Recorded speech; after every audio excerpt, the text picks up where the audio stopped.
This is an aid memoir for Western and Burnham-on-Sea coastguard teams on the use of rescue helicopters.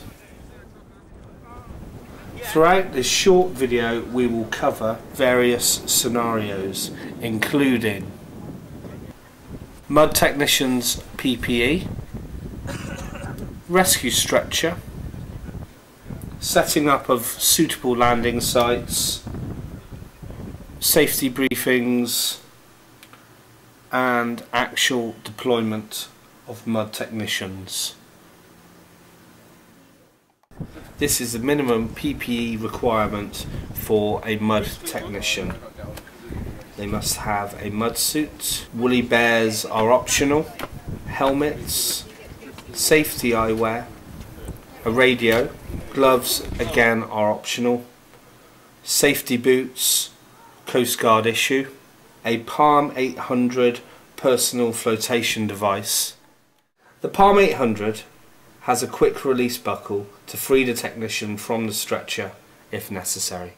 When loading the rescue stretcher, the OIC must ensure that it is deployed with a mud lance, mud patterns, a casualty life jacket, a space blanket, the mud first aid kit, a recall flare which is to be used in the event of radio failure, and a smoke. These must be securely fastened into the rescue stretcher. It is advisable that the helicopter winching strops are pre-attached before departure.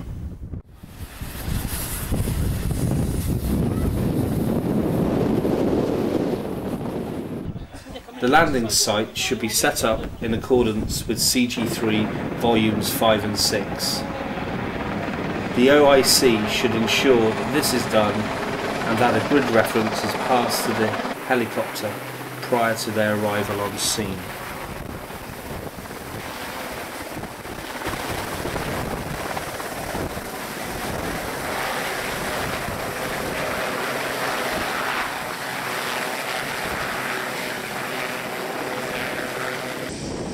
The helicopter will land and for exercise purposes only will shut down. It must be noted that the helicopter should not be approached until signalled to do so by the helicopter crew.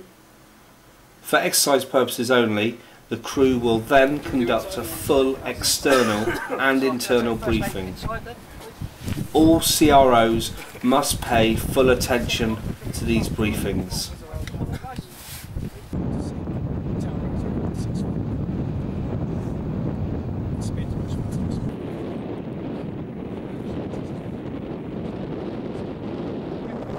It is important to follow the crew's directions and instructions when on a shout.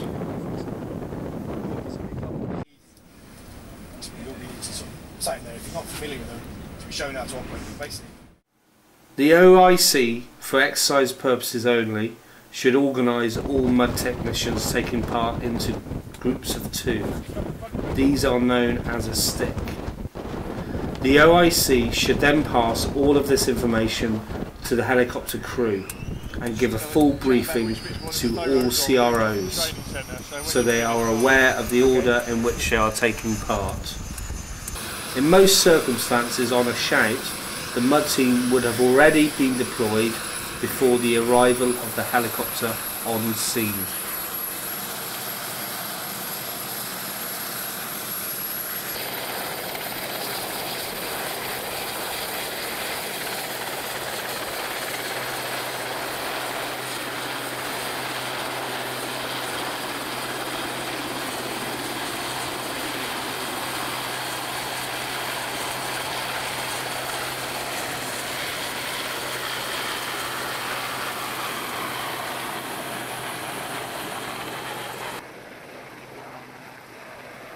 For exercise purposes, the crew will not want to get their helicopter muddy.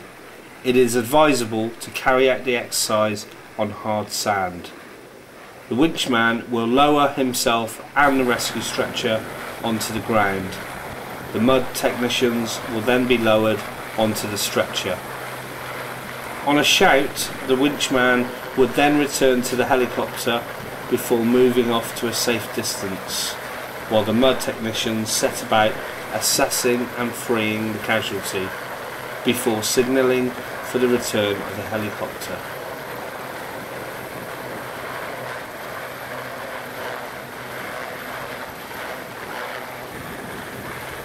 For exercise purposes, the process would be repeated until all mud technicians have taken part.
Thank you for watching.